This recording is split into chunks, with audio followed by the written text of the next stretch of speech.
Pues bienvenidos, vamos a abrir nuestra Biblia en el libro de los Hechos. Estamos ya en el capítulo 18 y vamos a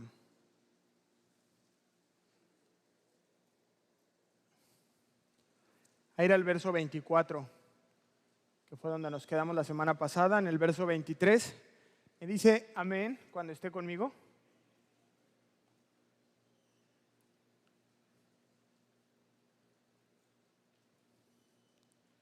(18, 24). Vamos a poner nuestros ojos ahí. Llegó entonces a Éfeso un judío llamado Apolos, natural de Alejandría, varón elocuente, poderoso en las Escrituras. Este había sido instruido en el camino del Señor y siendo de espíritu fervoroso, hablaba y enseñaba diligentemente lo concerniente al Señor, aunque solamente conocía el bautismo de Juan.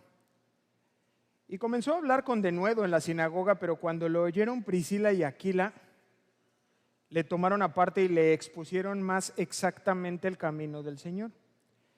Y queriendo él pasar a Acaya, los hermanos le animaron y le escribieron a los discípulos que le recibiesen. Y llegado él allá, fue de gran provecho a los que por la gracia habían creído, porque con gran vehemencia refutaba públicamente a los judíos, demostrando por las Escrituras que Jesús era el Cristo. Capítulo 19. Aconteció que entre tanto que Apolos estaba en Corinto, Pablo, después de recorrer las regiones superiores, vino a Éfeso y hallando a ciertos discípulos les dijo: ¿recibisteis el Espíritu Santo cuando creísteis? Y ellos le dijeron: ni siquiera hemos oído si hay Espíritu Santo. Entonces dijo: ¿en qué pues fuisteis bautizados? Ellos dijeron: en el bautismo de Juan.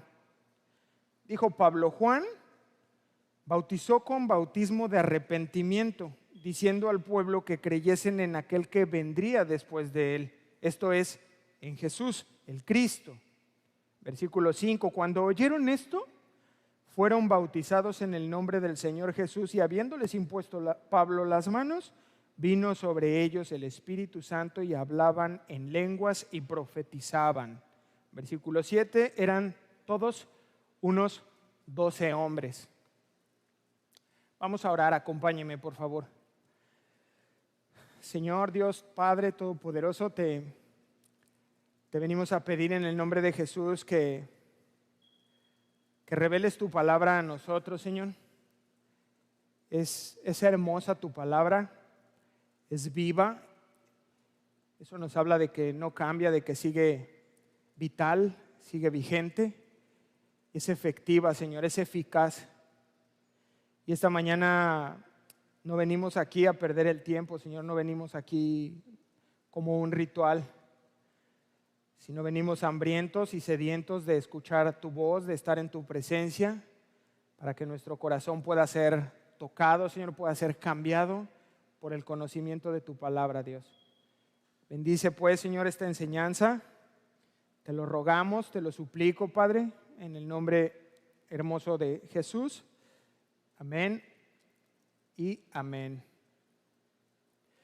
Le puse por título a esta enseñanza, si tú tomas nota, una transición espiritual.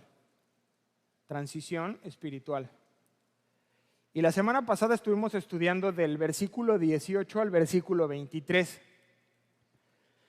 Vimos cómo Pablo inicia su viaje de regreso a casa, si es que así podemos decirlo, porque en realidad Pablo no tenía una casa como tal. Pero hablamos de su regreso a Antioquía, la sede de donde estaba la iglesia de los gentiles, que era Antioquía de Siria.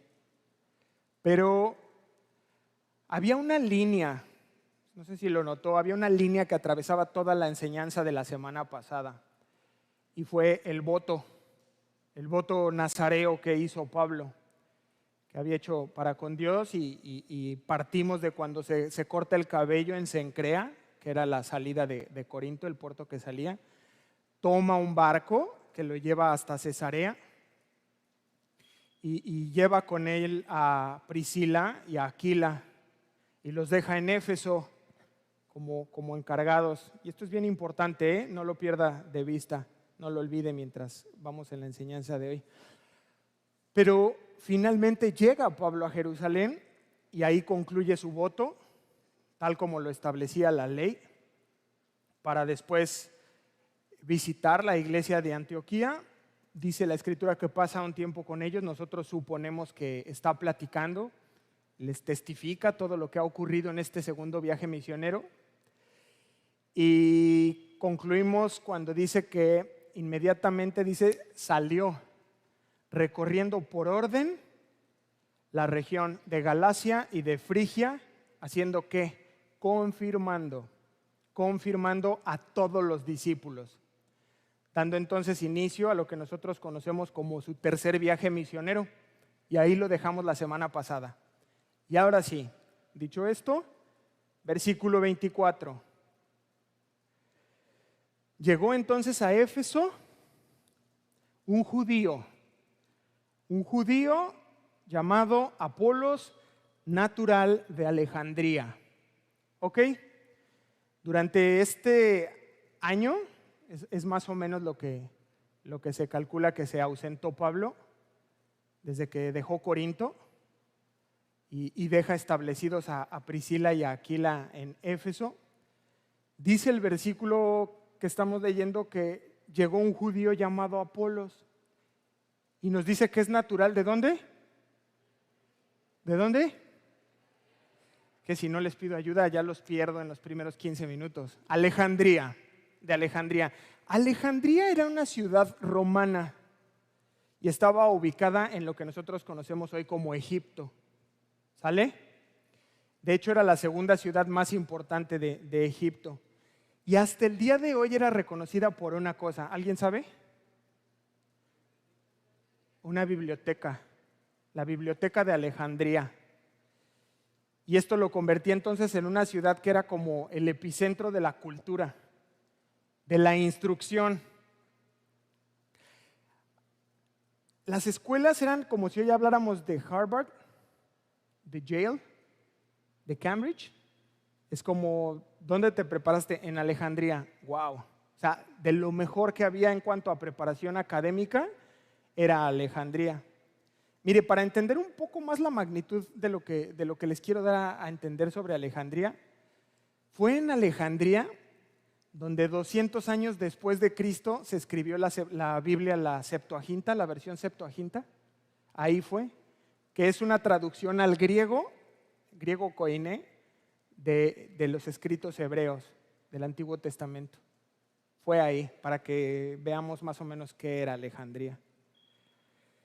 Se calcula que tenía una población más o menos de 1 millón de personas, hablando específicamente de judíos helenistas, que eran judíos que hablaban el idioma griego. Eso ya lo hemos estudiado antes. Entonces, este hombre Apolos nace allá, crece allí y se instruye allá. Entonces, para que vayamos ubicando más o menos el nivel de conocimiento que tenía este hombre llamado Apolos. Y entonces lo que hace Lucas, que es el cronista, el evangelista que nos regala los escritos del libro de los Hechos, inspirado por Dios, nos dice 3 cosas bien interesantes de este hombre. ¿Está conmigo? Vamos a ver lo que sigue diciendo la escritura ahí en el libro de los Hechos acerca de Apolos. Número 1, varón, ¿qué? Elocuente, poderoso en las escrituras.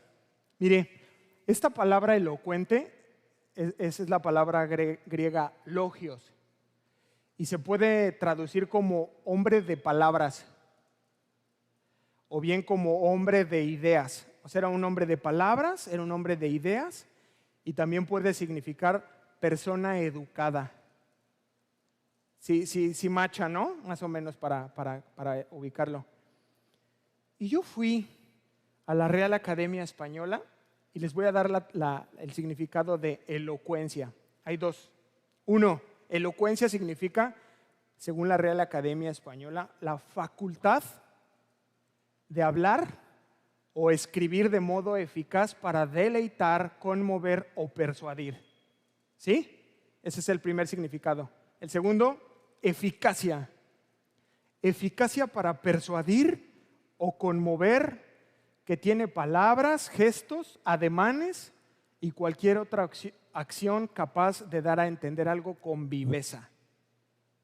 Ahora sí, en conclusión y parafraseando un poco este texto bíblico, Apolos era un hombre de palabras, de ideas, educado, que tenía la capacidad y era efectivo para transmitir con palabras, con gestos, con ademanes, ¿qué? Las Escrituras, dice. Específicamente, ojo, el Antiguo Testamento. No se pierda de vista esta parte. Está bien, hermano, ya te entendí, pero ¿cuál sería la aplicación para nosotros? Yo creo la necesidad que hay en la iglesia de hombres y mujeres de este tipo. Hombres elocuentes, mujeres elocuentes, piadosos, y que creo que podemos pedir en oración que Dios mande personas así, capacitados, efectivos, que puedan predicar, que sean capaces de persuadir nuestro corazón, nuestra atención, que sean instrumentos de Dios, del Espíritu Santo, para poder hablar el mensaje a nosotros, con fidelidad, con pasión, y que sean, ¿qué? Poderosos en las Escrituras. Amén. El segundo punto que aborda Lucas sobre este hombre, dice el versículo 25, o sea, Apolos, había sido instruido ¿en dónde? En el camino del Señor. Y siendo de espíritu fervoroso, hablaba y enseñaba diligentemente lo concerniente ¿a quién? Al Señor.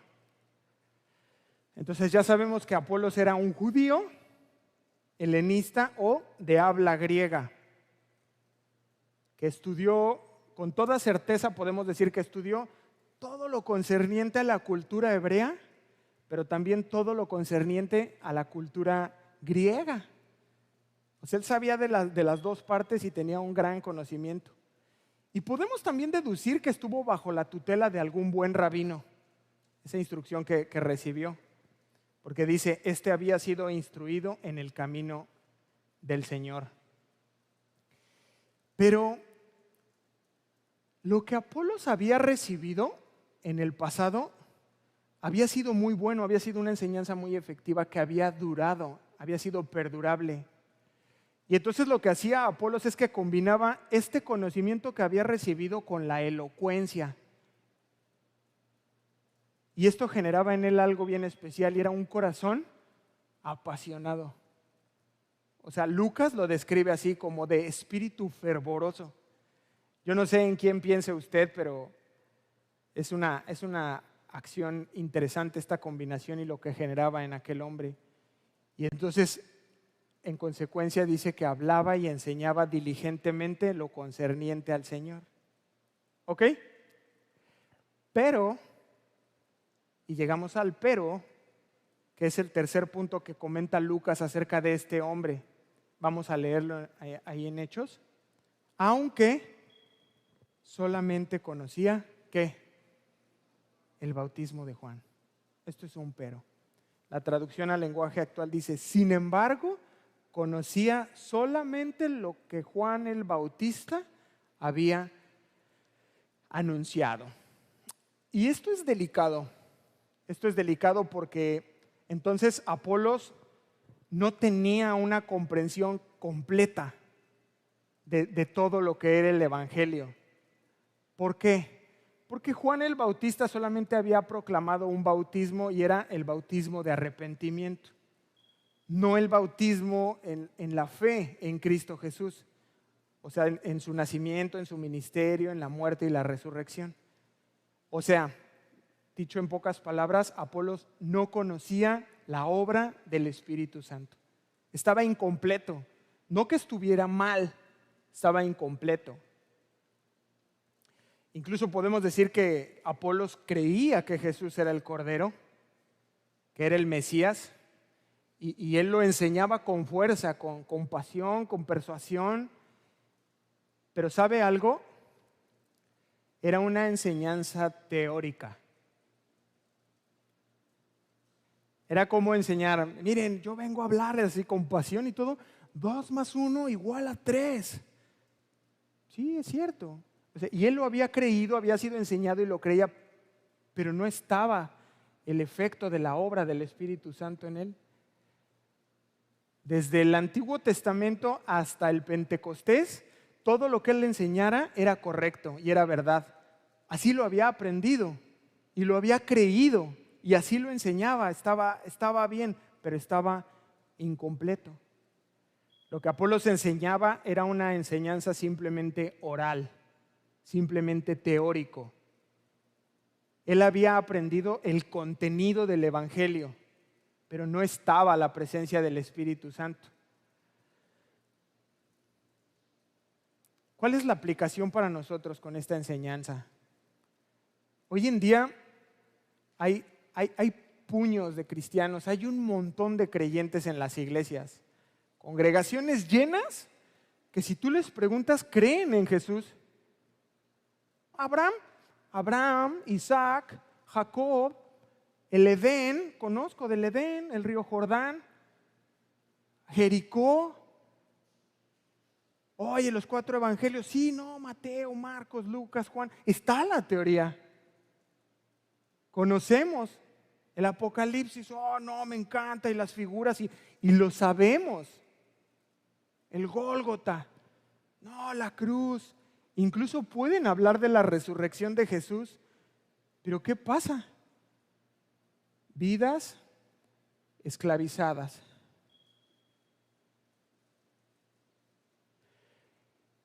Personas enganchadas en la pornografía.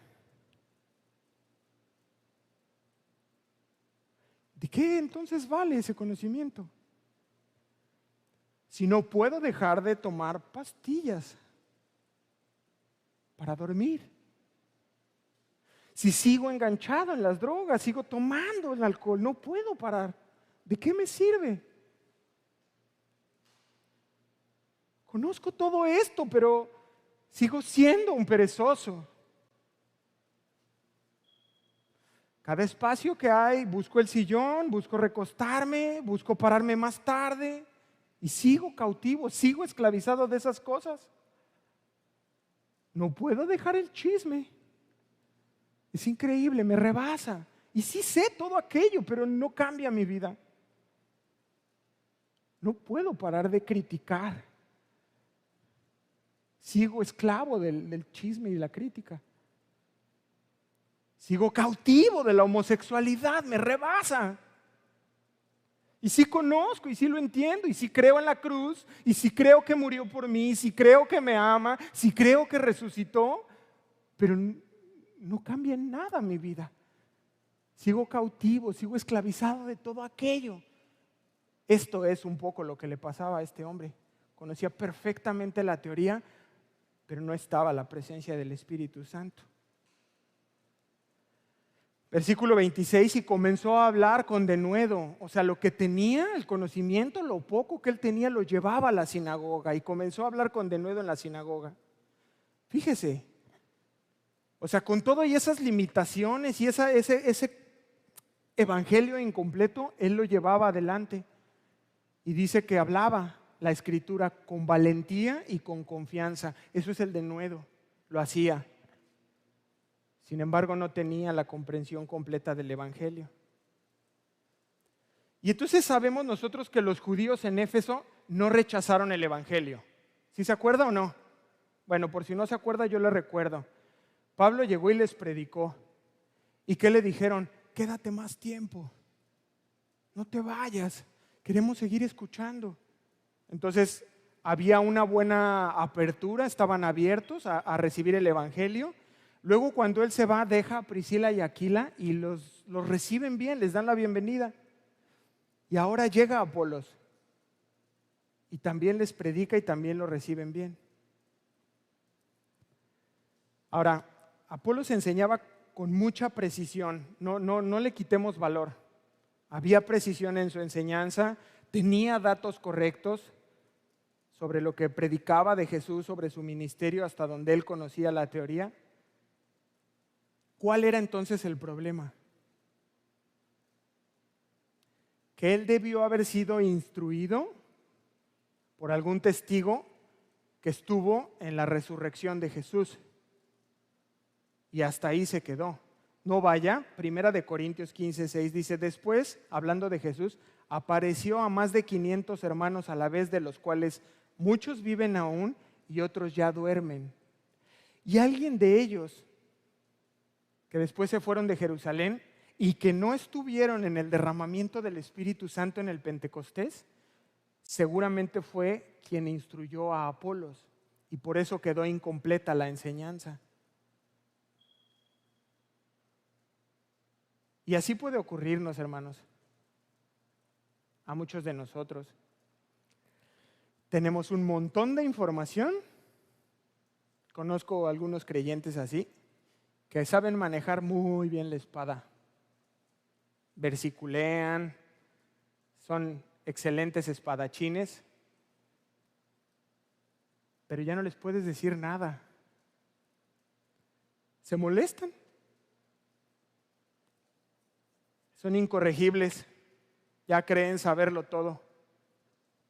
Un montón de teoría en la cabeza, full de cultura cristiana, si pudiéramos decirlo así.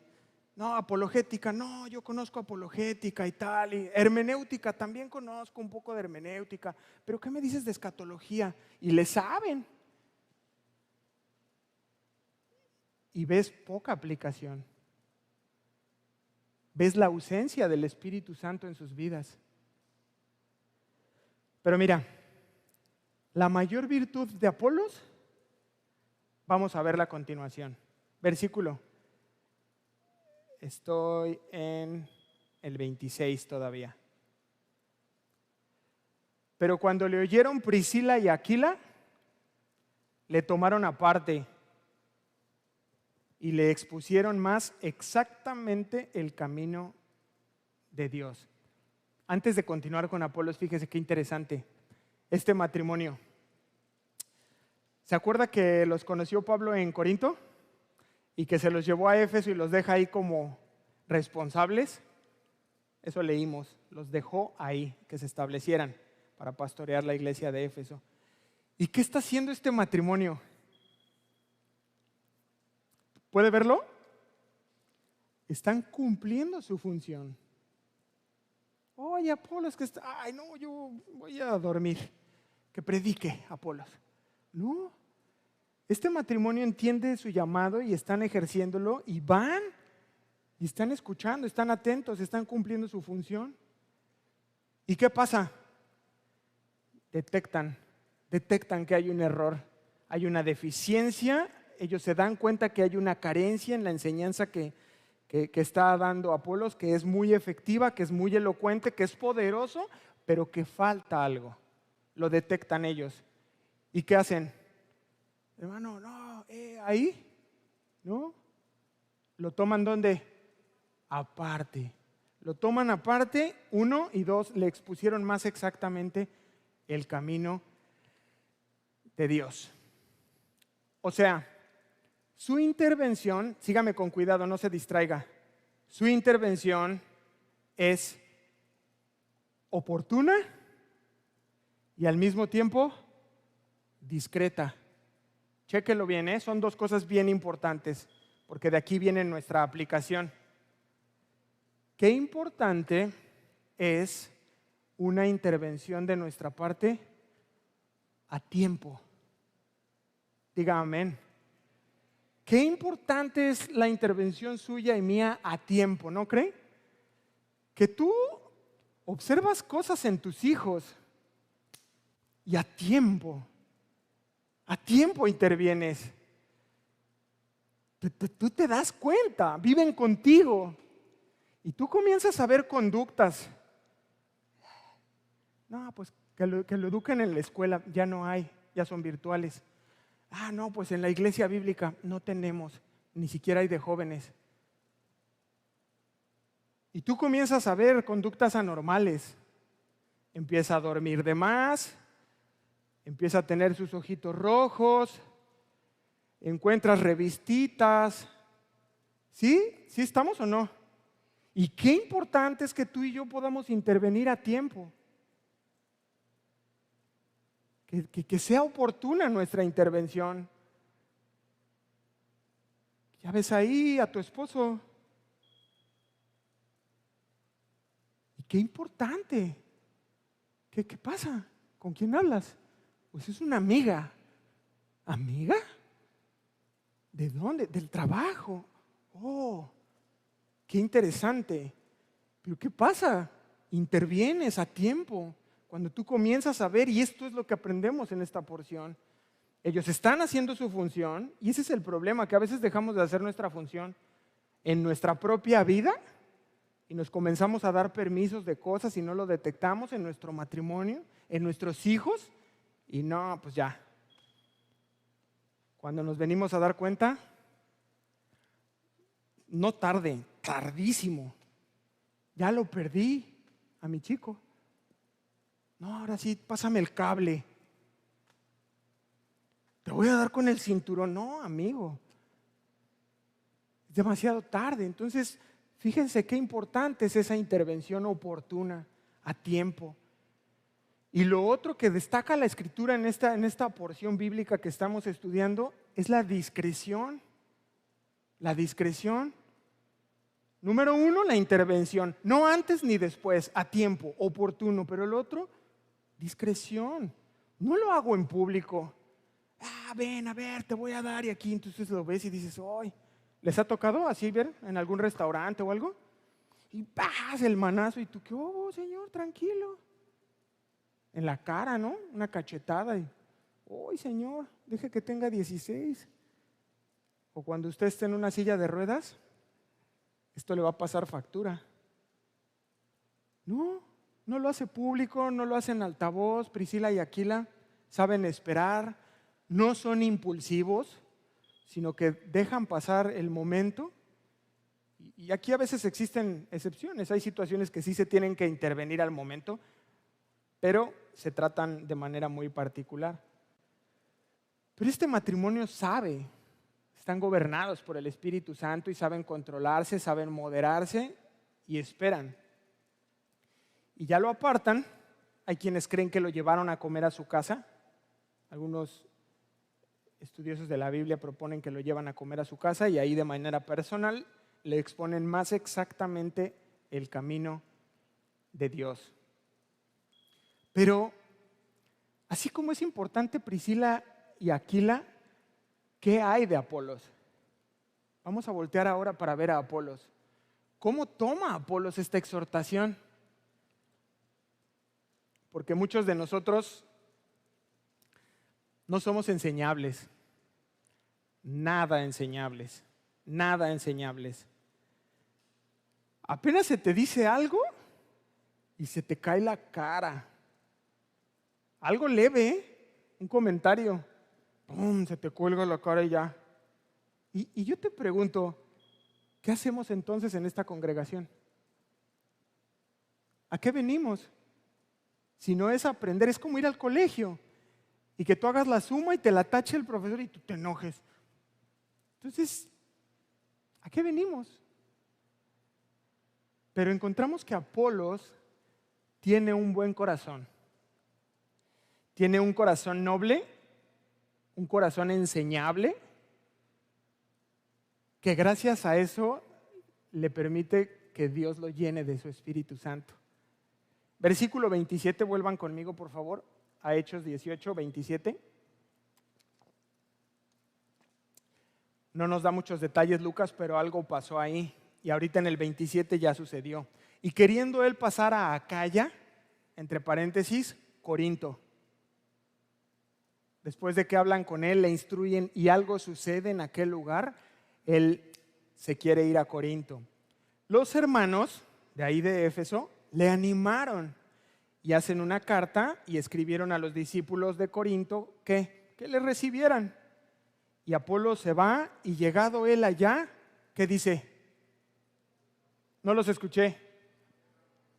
Fue de gran provecho a los que por la gracia habían creído. Entonces mira, después de esta maravillosa instrucción y culminación que tiene, él llega al conocimiento pleno de Dios, es lleno del Espíritu Santo y entonces renovado y encendido en aquel espíritu que había sido predicado por Priscila y Aquila, lo mandan, ellos mismos lo respaldan y fue de gran provecho. ¿Hay alguien aquí que quiera ser de gran provecho?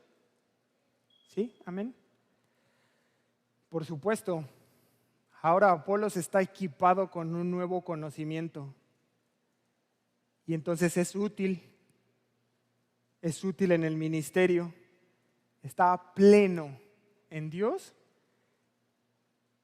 y la aplicación para nosotros es, si puedes ver, qué tan importante es que tú y yo estemos abiertos a que nos enseñen, a que nos corrijan.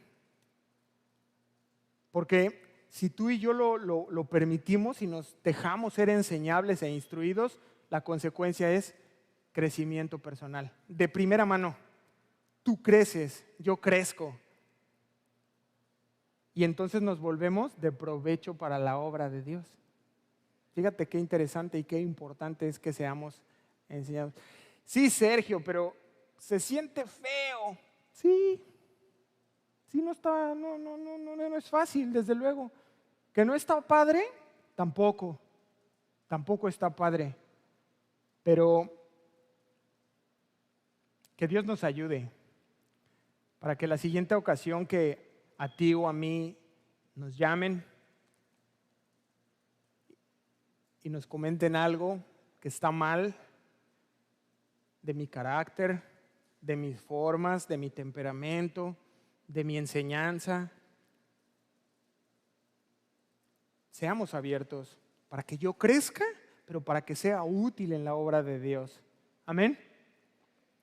Versículo 28, porque con gran vehemencia refutaba públicamente a los judíos, demostrando por las Escrituras que Jesús era el Cristo. Ahí está.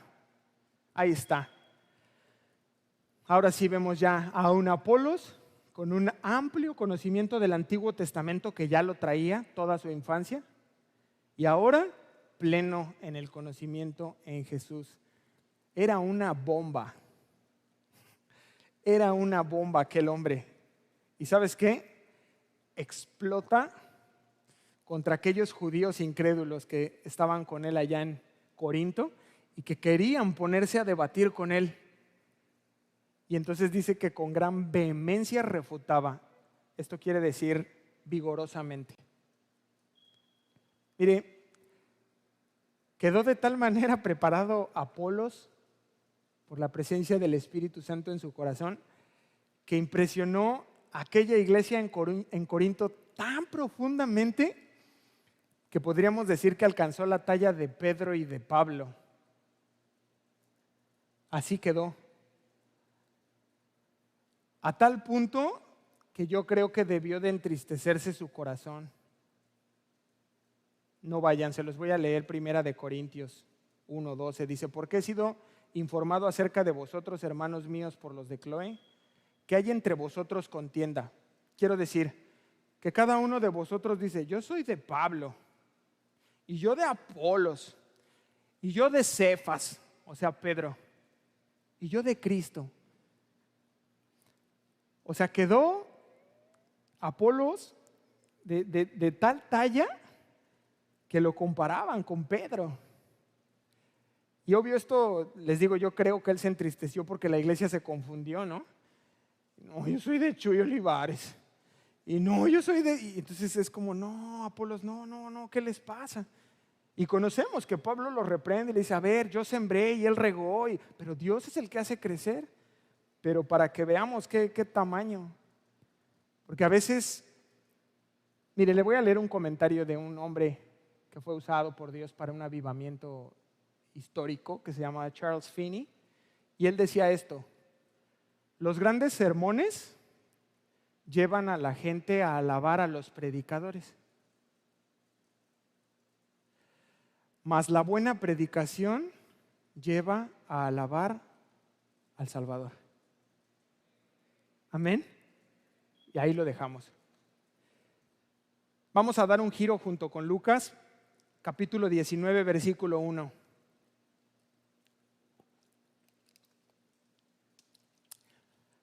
Versículo 1 del capítulo 19. Aconteció que entre tanto que Apolos estaba en Corinto, Pablo, después de recorrer las regiones superiores, vino a Éfeso. Ojo, hace un giro Lucas para narrarnos otro evento de algo exactamente igual de lo que pasó con Apolos, pero ahora con Pablo, para enseñarnos una verdad central. ¿Sale? Entonces eso lo deja en pausa y ahora gira su comentario para llevarnos a esta parte. Aconteció que entre tanto que Apolos estaba en Corinto, Pablo, después de recorrer las iglesias superiores, vino a Éfeso. Oiga, regrese tantito en su Biblia, Hechos 18, 19. Está a la vuelta, ¿no? Hechos 18, verso 19. Y llegó a Éfeso y los dejó allí, Priscila y Aquila. Y entrando en la sinagoga discutía con los judíos, versículo 20, los cuales le rogaban que se quedase con ellos por más tiempo, mas no accedió. Versículo 21, sino que se despidió de ellos diciendo: es necesario que en todo caso yo guarde en Jerusalén la fiesta que viene. Ojo, pero otra vez volveré a vosotros, si Dios quiere. Y zarpó. ¿Y sabe qué? Un año después está de regreso en Éfeso. ¡Wow! En el tiempo de Dios, contestando la oración, no sabemos si de los efesios, no sabemos si la oración de Pablo, que anhelaba regresar a Éfeso, pero Dios responde la oración. Y yo quiero decirle algo en esta mañana. No deje de orar. Vuelva a pedirle a Dios aquello que a nuestro parecer era imposible. Vuelva a doblar sus rodillas. Vuelva a creer por aquello que ya dejó de orar. Y tal vez, y ojo, tal vez Dios se lo conceda. Amén. Porque a veces nuestros ojos no lo van a ver, pero esa es la fe. Aunque yo no lo vea, yo creo que así será. Mire, uno de mis mentores, su abuela, oraba por él. Y él estaba metido en un montón de movidas bien gruesas. Y la abuela le dijo: yo estoy segura que Cristo te va a alcanzar y que vas a ser un siervo de Dios. Y ella lo creía en su corazón. ¿Y sabe qué? Ella murió. Pero él llegó a los pies de Cristo. Y es un gran instrumento para Dios. Fue un gran hombre en mi vida. Entonces, aunque tú no lo puedas ver, no dejes de creer. Retoma aquello imposible y vuelve a decirle a Dios: por favor, Señor, haz el milagro. Amén. Y entonces está ahí Pablo y dice: y hallando a ciertos discípulos, desde ahí ya es como ciertos discípulos. O sea, eso creían, porque en realidad, ahorita lo vamos a ver, eran discípulos de Juan el Bautista, porque sabían del Evangelio, podríamos decir incluso menos que Apolos. Pero algo nota Pablo en ellos. O sea, en cuanto llega a Éfeso, él nota algo.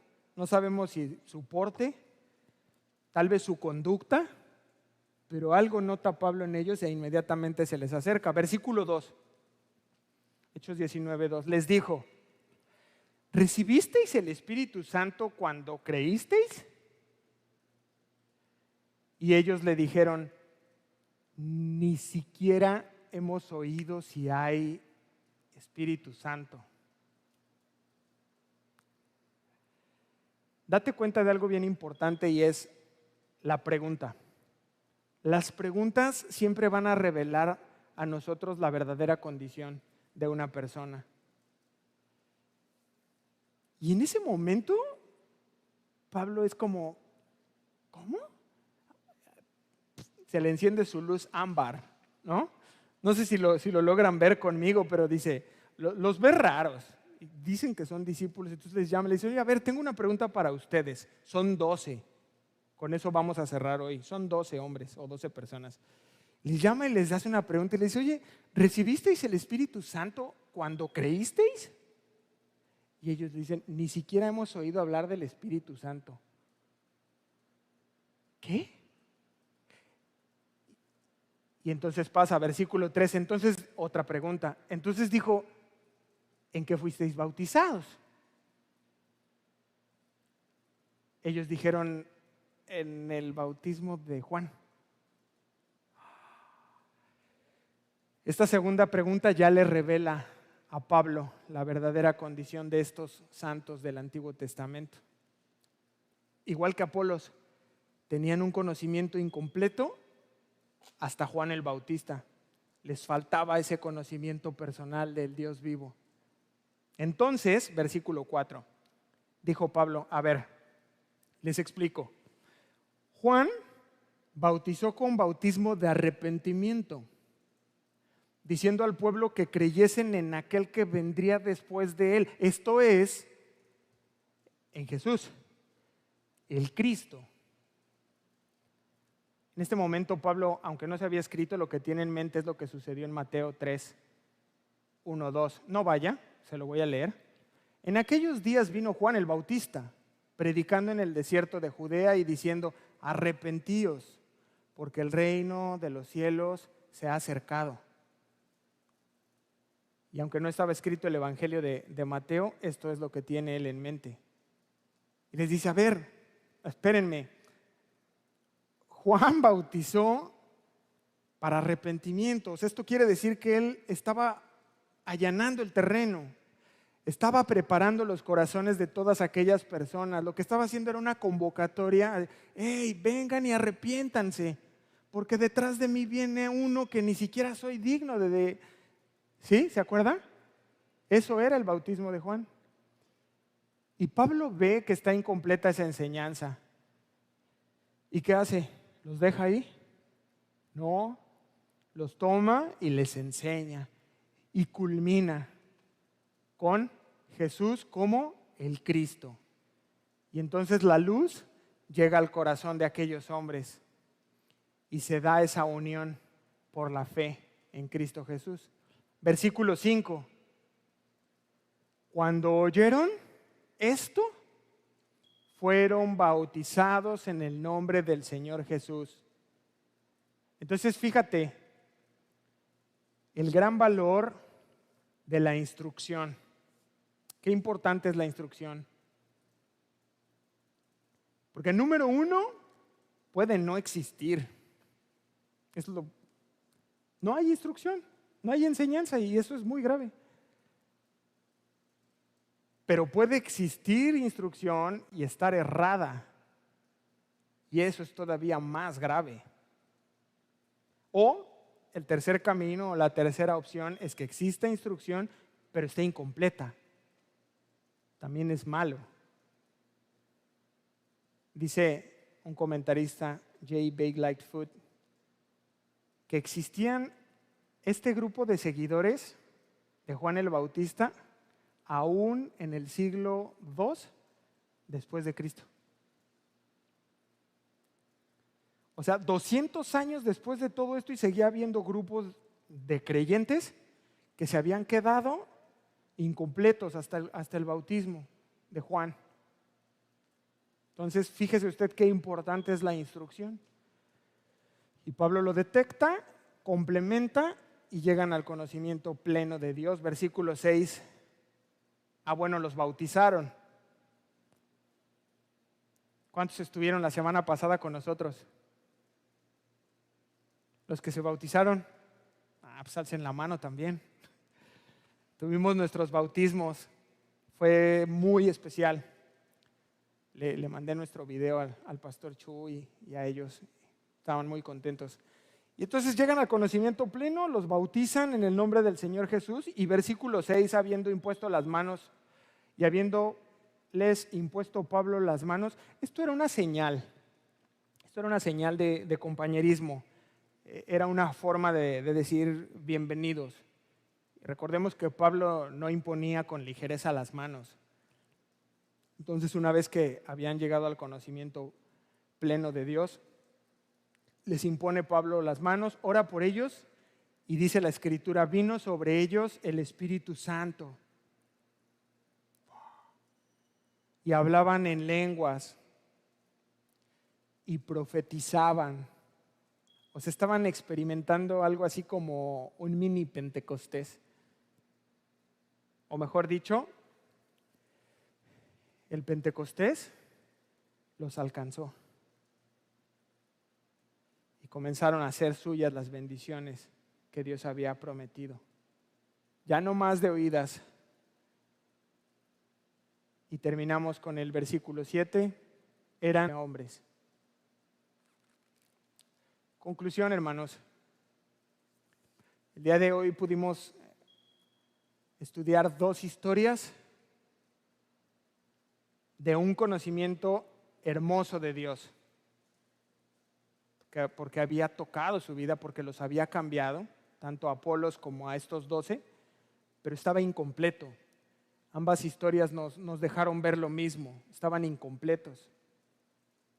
Pero ambos llegan a esa transición espiritual de un conocimiento teórico a un conocimiento personal y la llegada del Espíritu Santo a sus vidas. Y concluyo con este punto. La experiencia cristiana se compone de un ramo de 4 cosas: el arrepentimiento, la fe en Jesús, el bautismo en agua y el don del Espíritu Santo. Amén. Vamos a ponernos de pie para concluir.